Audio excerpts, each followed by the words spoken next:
प्रिय छात्रों, नमस्कार। इंडिया ऑनलाइन क्लास में आपका स्वागत है। आज का हमारा टॉपिक है कि भाग किसे कहते हैं। तो दोस्तों, अगर आप कक्षा 10वीं में पढ़ रहे हैं तो आपको यह पता होना बहुत ही आवश्यक है कि भाग किसे कहते हैं।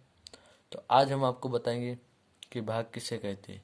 भाग के बारे में पूरी जानकारी जो है हम आपको बताने वाले उदाहरण सहित बताएंगे, इसलिए वीडियो को ध्यान से देखिए। तो वीडियो शुरू करते हैं हम। तो सबसे पहले जो है, किसी संख्या को बराबर समूह में बांटना ही भाग कहलाता है। भाग किसे कहते हैं? किसी संख्या को हम बराबर समूह में बांटते हैं तो वही जो है हमारा भाग कहलाता है। फिर जिस संख्या में भाग दिया जाता है वह संख्या भाज्य कहलाती है।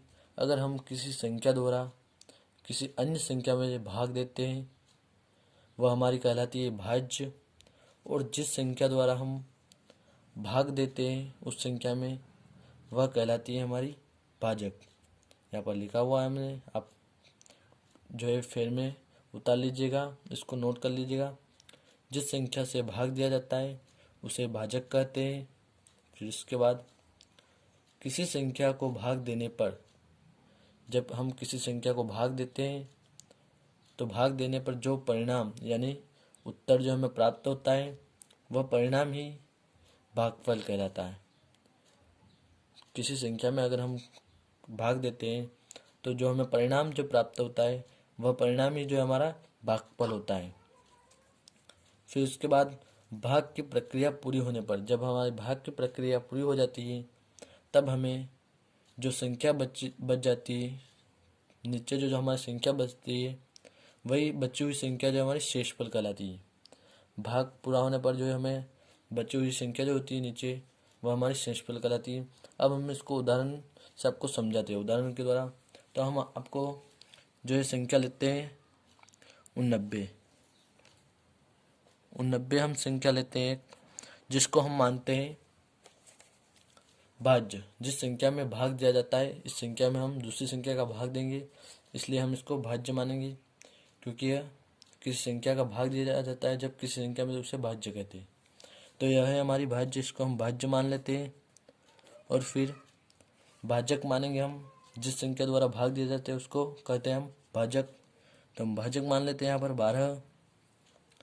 फिर बोल रहा है हमारा किसी संख्या को भाग देने पर जो परिणाम प्राप्त होता है वह परिणाम ही भागफल कहलाता है। अब हम 12 का भाग 89 में देंगे, इससे जो हमें परिणाम प्राप्त होगा यानी उत्तर प्राप्त होगा वही हमारा भागफल कहलाएगा। तो हम 12 का पहाड़ा जो बोलेंगे तो 12 7 84 होता है हमारा। तो 12 7 84 बचा कितना हमारा यहाँ पर 5 बचेगा हमारा यहाँ पर 5 बचेगा, नीचे शेष जिसे हम कहते हैं शेषफल। तो हमारा परिणाम जो प्राप्त हुआ है, भाग देने पर जो परिणाम प्राप्त होता है यानी हमें परिणाम प्राप्त हुआ है 7, जो हमारा कहलाएगा भागफल। और भाग की प्रक्रिया पूरी होने पर नीचे जो शेष संख्या बची हुई होती है उसे हम कहते हैं शेषफल, यानी ये। तो यहाँ पर जो है हमारा भाज्य